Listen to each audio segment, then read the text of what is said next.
শাহরুখ খান এবং সিনিয়র সাজ্জাদ দুজনের কেউ দেশে নাই, এরা দুবাইতে থাকে, দেশের বাইরে আছে।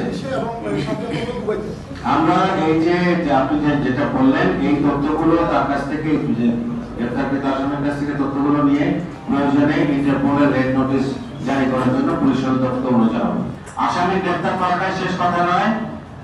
Our main purpose is to ensure conviction of that particular criminal.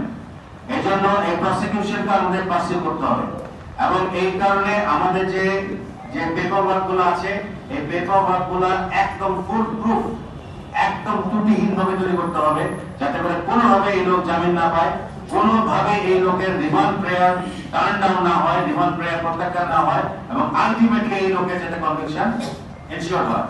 এজন্য আমাদের যত ফরওয়ার্ডিং আছে, ফরওয়ার্ডিং থেকে শুরু করে রিমান্ড প্রেয়ার, ফরওয়ার্ডিং এবং আমাদের যে তদন্তের বিষয়গুলো, এই তদন্তের বিষয়গুলো খুঁটিনাটি সবকিছু এখন সুচারুভাবে আমার সিনিয়র অফিসাররা যে ইনভেস্টিগেশন সুপারভিশনের মাধ্যমে নিশ্চিত করবেন যাতে এই লোকগুলোর কনভিকশন হয়।